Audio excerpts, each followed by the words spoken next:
This the 81st consecutive sellout here at the Palace, and we're ready to go. Game 4 of the best of 7 as we check out the McDonald starting lineup. First visiting Miami, Wayne Wade done back-to-back with the Pistons.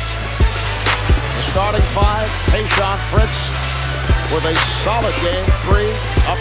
And the last time that a team came back from a 3-1 deficit to win a series, the Pistons did it against Orlando, and that was 2 years ago. And as you can see, teams that have led 3-1 have gone on to take the series, as you'd expect, 96% of the time.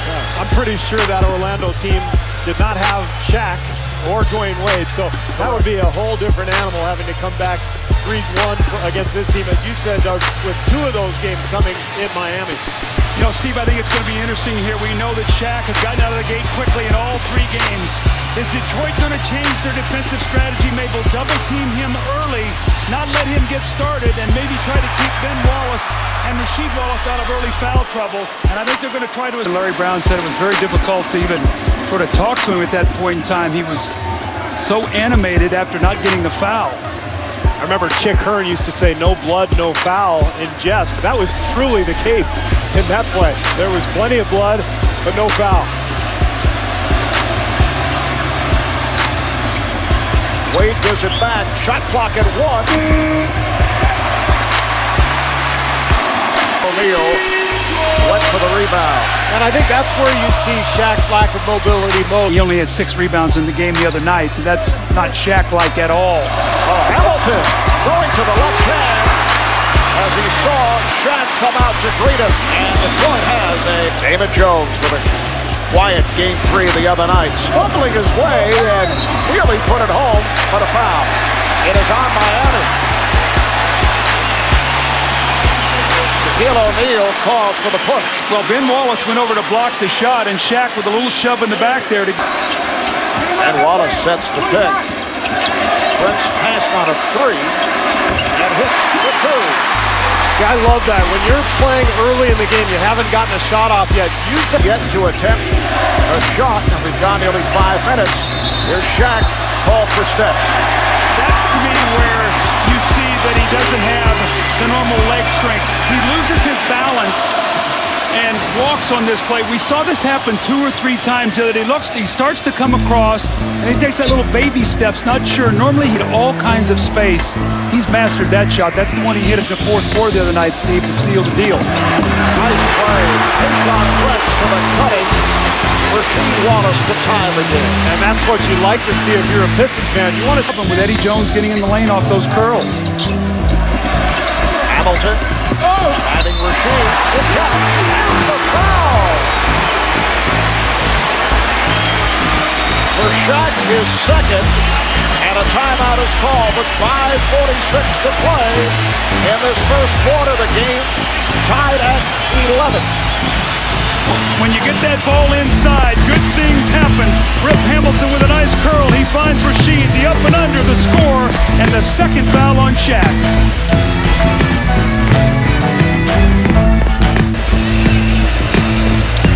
And back to the suburbs. We're at the Palace of Auburn Hills, and it's time for the Around the Gatorade Eagle Report. Here's Frank Sager. With Shaq picking up his second foul, he's been replaced on the floor by Alonzo Mourning. But if Shaq can stay out of foul trouble, Stan Van Gundy told me before the game he wants to play the 2 together for extended minutes. He has gone to that combination in all 3 games, and in all 3, Miami's had the scoring advantage. It's the first time Joe has played the power forward position since he was at John Thompson at Georgetown and teamed with Dikembe Mutombo in the form rejection role. Now over to David Aldridge. Craig, with all of the talk about Larry Brown and whether he's going to coach next year or take another job somewhere else, there's been almost next to no attention paid to the fact that as of tomorrow, Joe Dumars, the team's president of basketball operations, will be operating without a contract himself. His contract expired this month. But there's not going to be much drama associated with Dumars' future. He told me that he has no plans to leave Detroit. He He says his contract situation will be handled quietly and respectfully with team owner Bill Davidson. Back to you, Mark. All right, thank you, David. Rasheed Wallace looking to complete a three-point play. Force feeding him, trying to get him a basket, and he's just not a primary offensive player. That's not to take anything away from him, Mark, but that's not his game. He's 0 for 4 from the field. Hamilton, beautiful lead pass from Phillips. Boy, did he thread the needle. Phillips put that between two to Hamilton. And you see a new look now. We saw Prince on Wade early. Now you go to Hamilton. Expect Lindsey Hunter to play a little bit more, too, in this game. And Wallace sets the screen. Hamilton is open. Yes. That's a nice rhythm play. Starts on one side after the offensive rebound, swings from side to side, and then your best shooter gets an open. Wade, and Hamilton got picked off. Wade, up for the scoop. Nice save by Ben Wallace. Oh, Wallace. Beautiful look-away pass. Down the point. A 4-point lead. When Detroit gets defensive stops, they want to run the big man. You've already seen Rasheed get 2 of those. That's what Larry Brown would like to see Ben Wallace do more of. Rather than try to score in the post, tip dump the ball, get to a score on the break, then everything else falls into place. 6 unanswered for the Pistons. Stan Van Gundy calling for time. Rasheed Wallace extends to an 18-14 Detroit advantage. We were talking a moment ago about Joe Dumars of the Pistons. You see Pat Riley, the president of the Heat, and these two guys met twice during the NBA Finals in the late 1980s. In 1988, Riley's Lakers defeated Dumars and the Pistons in 7 for their second consecutive NBA championship. And then in 1989, Pistons swept the Lakers to win their first title. Joe Dumars was the most valuable player of the 89 Finals. Averaged 27 points a game in that series. A lot of history hanging from the rafters here at the Palace. People forget what a great guard is. Hearing you say that word is enough for me. That means you can't buy a basket. Good. Thank you, Doug. Carlos Arroyo, Antonio McDyess have checked in for the first time. Antonio wasting no time. Antonio McDyess. Feel that, Brad. Here is Wade up to 4. And that's the other thing that ball movement does. It creates offensive rebounds, which we know Detroit thrives on. So if they get a nice rhythm, they'll end up with something like this. You got to make the guy use the screen. The big man is there to help. For Prince, he has 4 points. Wade protecting against Hamilton. Time running out in this first quarter. Wade to the step back, played very well by. Now look at downtown Detroit, and they review that last 4 straight jump shots that Wade has missed now since that quick start. McDyess being played by Goliath. Here is McDyess. When he gives him such a big lift, they lost a lot of offense in the off-season deals. They lose, they'll stay on the floor. He hit 3 from downtown the other night. Lindsey Hunter on the floor for the first time. Hunter for Rasheed Wallace.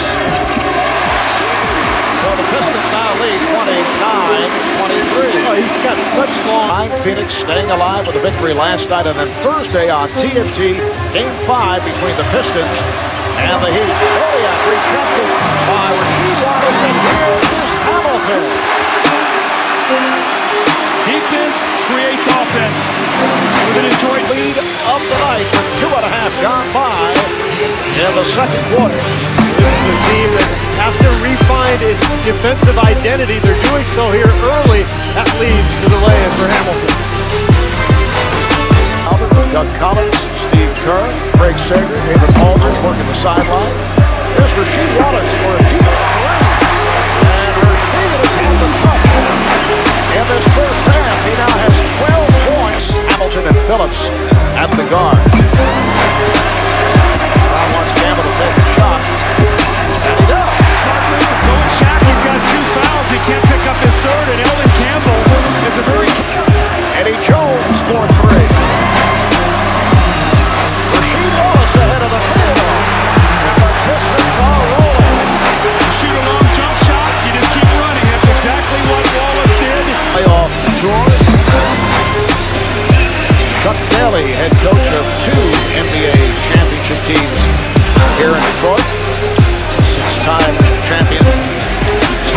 Hitman Hearns.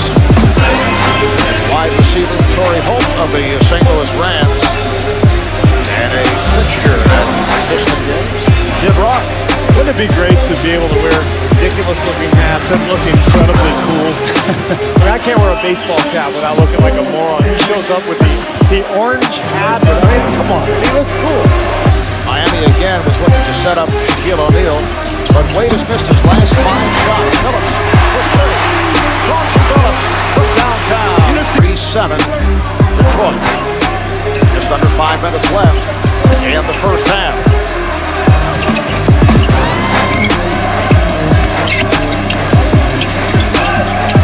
Clock to 6. Phillips. See Morning altered that shot, and a loose foul called on the Pistons. That will put Miami back on the line. It's on Ben Wallace, who is called for his second. Let's take a look at the replay. Maybe Phillips gets away with a little push-off with that left arm. Watch Wallace. That's a tough call for him. He's got inside position. Joey Crawford gets it maybe for that elbow, and you can see Larry Brown not happy at all. Now, Larry Brown normally has a rule when you pick up your second foul, you come out of the game. That's what he did the other day with Tayshaun Prince and Rasheed Wallace in game 1. That's Ben Wallace's second foul of the game. Problem is, of course, Rasheed has 2 and McDyess has 3, and I don't think he wants to bring Elton Campbell into the game unless Shaq is out there. He's got the ball in his hands. He's got to direct the team. He's got to keep this forward. 14-point Detroit lead down to 4. Hamilton instead to a 6-point Piston lead. That's the play that Larry Brown has been telling us about, where when the guards are going under, watch Lindsey Hunter go under this screen, and you see Zoe sort of grab him. Larry can dive, otherwise it's very difficult for the officials to see. Hamilton again. That's twice in a row he hasn't chased him around that screen. It's something you guys worked on an awful lot.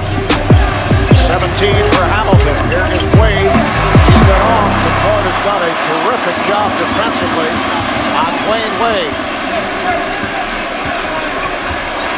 Prince with a nice change of pace to draw the foul, and there was heavy contact between Haslam and Prince. And let's see, Jack Neese walking over to Joe Crawford. Is that a flagrant? I think there's going to be a flagrant foul on Haslam here. And Joe Crawford in his 28th season, Neese in his 27th as an official, conferring on this particular call as Haslam came from behind. Neese wanted it, and a technical as opposed to a flagrant. That's a most unusual call. Well, my thought is maybe the call came first on Eddie Jones here, and then he gets the technical for maybe pushing him down, but he didn't push him down. I just think, well, Haslam got a raw deal. You know, Steve, apparently you can't call a personal and a flagrant on the same play. You can't call both, so because of the reaction of Prince, I think they felt, and of course we have the best. Hamilton surrounded, gets it out. Phillips has to rush it. He's a master of those shots. Clock winding down. We saw it a lot in the Indiana series. Defensive play. Oh, here's the play you're talking about, Doug. Late in the clock, if you're Detroit, this is the guy you want with the ball in his hands. He's so strong, and he's got deep. That technical called on Chauncey Billups. Here's Wade. Nowhere to go. He's double teamed. Try to go last. We're looking at the Dwayne Wade that we saw in game 1. When he went 7 for 25 and seemed to be a step off. Well, you know what's interesting with Haslam to pick up his 3rd personal foul. So you see, basically, it's almost like the 6'5" and under league right now for Detroit out there, all guards. That stopped the 10-0 run by the Pistons. Coming up on a minute to play in the half. Nice feed. Hamilton finding Prince. Oh, Rip has got his game back. He really struggled with that calf injury. This guy's on top of his game right now. On Hamilton. Well, it's been a track meet watching Hamilton and Jones just chase each other, and watch the beautiful feed. The help comes from Doliak. Nobody helps the helper, and Prince gets those 4 rebounds you just saw. So what a first half to Rip Hamilton. Pistons lead by 12. They've led by as many as 14. Hamilton with a runner. points for Hamilton. With a 14-4 run after Miami had trimmed that lead down to 4. Rip Hamilton leading the way. 7 of 11 from the field. 19 points, 7 assists. Here's David Aldridge with Rip. Rip, you guys obviously have your backs against the wall, but you seem to have come out with a much more intensive effort in the first half. Oh yeah, we want to come out aggressive. You know, I think that's one thing we want to do is really set the tone at the beginning of the game. You know, try to pressure the ball, try and drive and get to the free throw line, and we did a great job of that. You wanted to pick up Dwayne Wade tonight. How do you think you did in the first half? I want the challenge. You know, it's a challenge, man. He's been killing all series. And I told Coach, you know, let me guard him. And I'm trying my best right now. You doing all right? We'll see at the end of the game. Rip, thanks very much. All right. The score at the half is Detroit.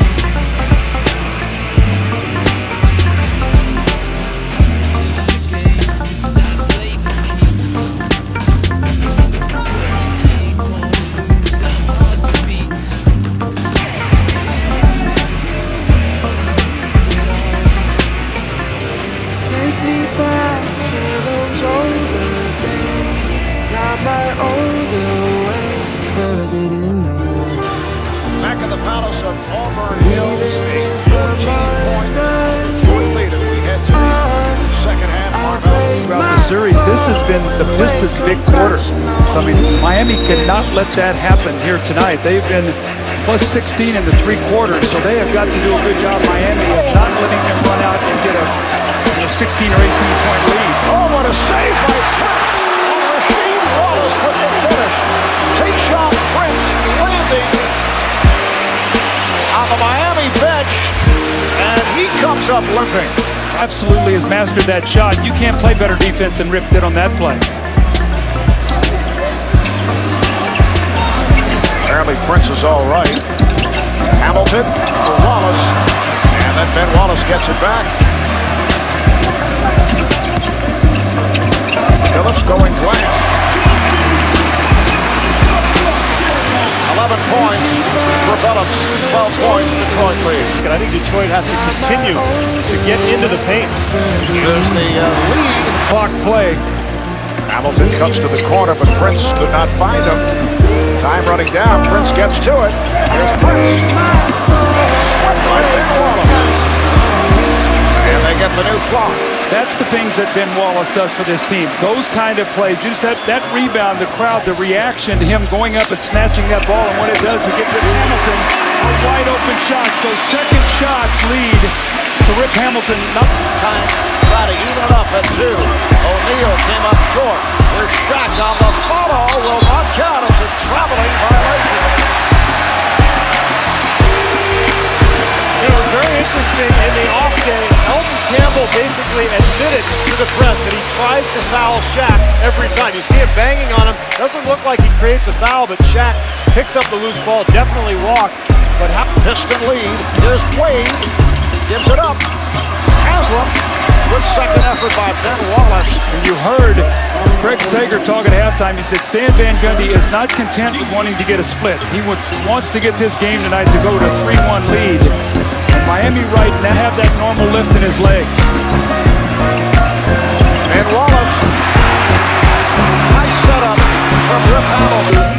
A commercial break here in Detroit. The score, the Pistons 71. They need 65. Tonight's Dodge of the City has the Dodge heavy-powered Charger cruising up I-75 in the Motor City to Auburn Hills, Michigan. He's always been about his teammates, even when he was sitting out for us his first year. He's the defensive player of the year. Well, Lindsey Hunter is shadowing Dwayne Wade everywhere, forcing him to pick up the dribble.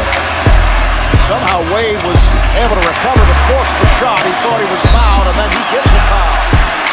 As Hunter hits the floor, and the crowd upset with the physical nature of that foul by Wade. Now remember, Lindsey Hunter came in Game 3 and really frustrated Dwayne Wade. And he's doing it here again tonight. The play before this, Dwayne Wade thought he was fouled, said something to the official. And this comes up here, he's just taking the foul. That's an angry foul right there from Dwayne Wade. He felt like the play before he got the foul did not give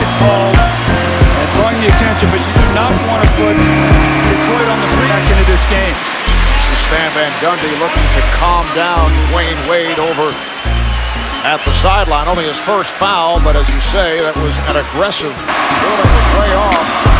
Here's Hunter kicking it out. Phillips, yes. The Pistons with a 77-65 lead of the third quarter.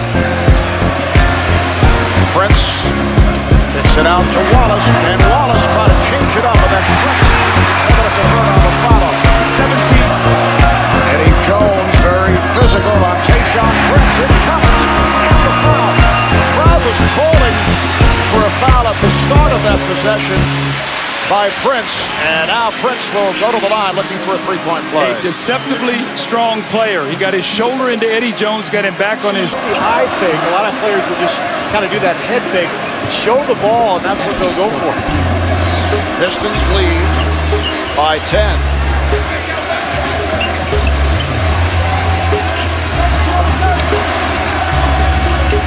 Butler looking for the shot, played tightly by Prince. Here's O'Neal with the drop step. Shot clock down to 2, down to 1. Butler. And it's an air ball, 24-second violation for Miami. You know, you got to give Eldon Campbell a lot of credit, Mark. He's done a nice job. He's got the size. He's keeping his body on Shaq, making it work. Campbell has played 7 minutes tonight. There's Campbell taking to the rim. Let him pull away. Did not want to pick up. O'Neal battling with Campbell.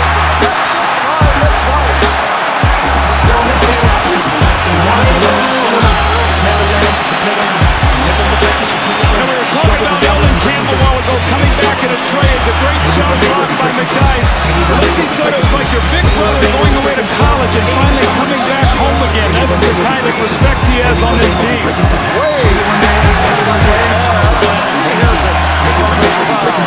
You thought at the beginning of the game about Detroit finding their defensive identity. I think they've done just that. That is the epitome of a screen.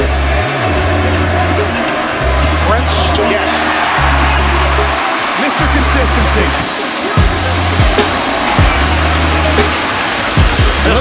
Game 5. Here is Phillips for 3. Yes. Phillips from beyond that three-point line. Well, they're shooting the three tonight. Well, 4 of 8, but Chauncey Phillips tonight is being a leader. Wade lost it. Damon Jones back. Phillips for the pass.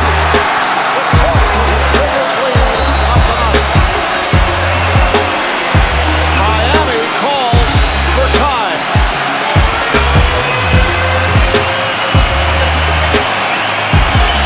Doug, as you said, Detroit showing championship poise. You see the patience from McDyess. He feeds Phillips for the long three, and then Phillips returns the favor, finding his partner 93-76.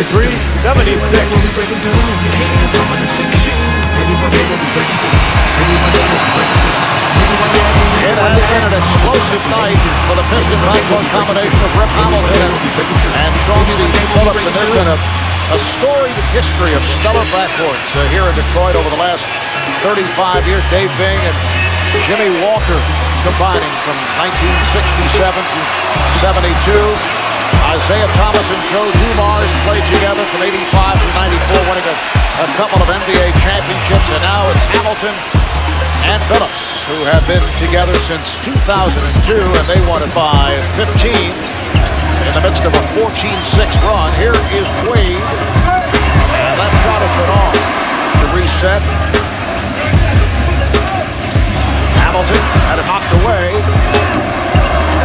Oh, nice recovery by Rip Hamilton, and that gets the hop. Remember, he had the calf seconds remaining. Shot clock is 7. Gene Wallace. 20 points. Perhaps Steve will be fortunate enough to get the floor of downtown Birmingham. Showed me where he used to discover that Doug is not the neighborhood. Oh, it's scary. I saw a sign there. He no longer lives here. Leave me alone. And Darko Milicic, greeted by this crowd as he checks in with 1:34 to play. In the fourth quarter, Ben Wallace Hearing the cheers as he heads to the bench with the two at New Jersey, two in Washington, the one here in Detroit. Coming up next inside the NBA is here at the Palace with Ernie, Charles, Kenny, and Magic as they look at highlights and take a look back at Game 4 between the Heat. Rip, with all the controversy swirling around this team with Larry Brown's situation, how did you guys find focus tonight? We just wanted to come out and play. You know, we thought we let one go last game at home. We came out and played aggressive from the beginning of the game, and that was key. This is now a best 2 of 3 series. You guarded Dwayne Wade a lot tonight. Will we see more of that in Game 5? I think so. You know, it's a challenge. You know, it's all-out war. This is what the playoffs is about. And, you know, I just want to take on the challenge. You know, Coach, you know, got confidence in me to go out there and defend. And Lindsey did a great job, and the whole team did a great job. Rip, thanks very much. Good luck in the rest of the series. Once again, the final score. The Pistons 106, Miami 96. After this break, we'll take you to our studio crew here in Auburn Hills.